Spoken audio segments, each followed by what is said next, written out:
Hey everybody, we just finished a great Wake Up with Randy Corporon here on March 16th. Happy St. Patrick's Day weekend. It was a lot of fun. Very serious as well, though, after the New Zealand massacres.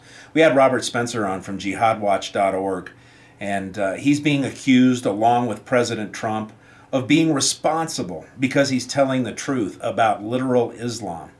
He's being accused of being responsible for the massacre. In the 7 o'clock hour, we had Trevor Loudon on, who lives in Christchurch, New Zealand, when he's not in the United States. And he told us some amazing things. He gave us some history. He read the manifesto of the killer, and the killer was a socialist. The killer was an extreme leftist. That's going to come out, but you're never going to hear it on the mainstream media. He also informed us that the police were about 5 minutes away from the mosques that were attacked. Yet a reporter that we talked about on the show today, who spoke to somebody who was hiding in the bathroom of the mosque and called 111, I think it is, the equivalent of 911 in New Zealand, and it took the police, an unarmed police force, they had to saddle up, get their weapons together and everything, because New Zealand police do not carry guns. It took them 20 minutes to get on the scene. And the first thing that happens is the former socialist, now Prime Minister of New Zealand, comes out and says, we're going to really work on these already very restrictive gun laws.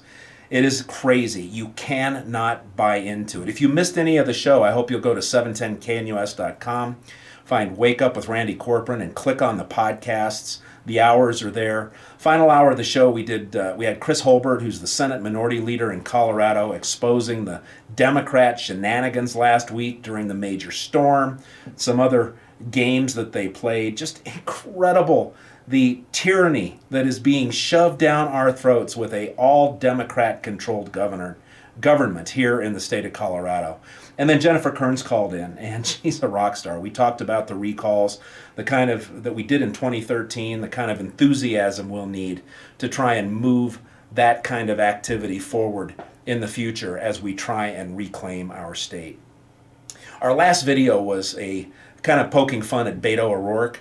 The president has already called him out, for the hand gestures. He's ready to be president. He's the biggest thing that's ever been for the Democrat Party. He's the new Kennedy. One of our listeners this morning on the show texted in and said, yeah, the new Ted Kennedy for the Democrat Party. But he's got the hand gestures, and it's all so great and grand. And we talked in that video yesterday, and you can see it right here. Just go back to the previous video to this one. We talked about the bad policies of Beto O'Rourke.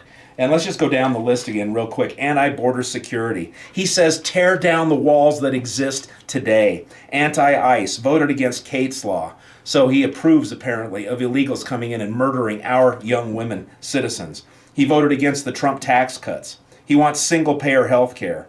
He called the police in prior comments the new Jim Crow. Thank you, Barack Obama, for the racist attacks on our police. He voted against sanctioning Iran, but what we didn't talk about yesterday was his hit and run. He had a hit and run as a kid, a DUI where he injured somebody and he took off. He was accused of stealing.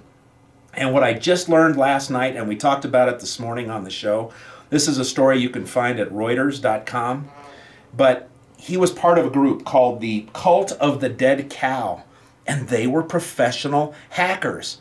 They stole phone time, they stole internet time, and they hacked into people's files. But the most disturbing thing that I learned about Beto O'Rourke last night from this Reuters article, and you can read it yourself, is as a teenage child, under the title, the authorship, the pseudonym of Psychedelic Warlord, Beto Bozo O'Rourke, whatever you want to call Robert O'Rourke, wrote this.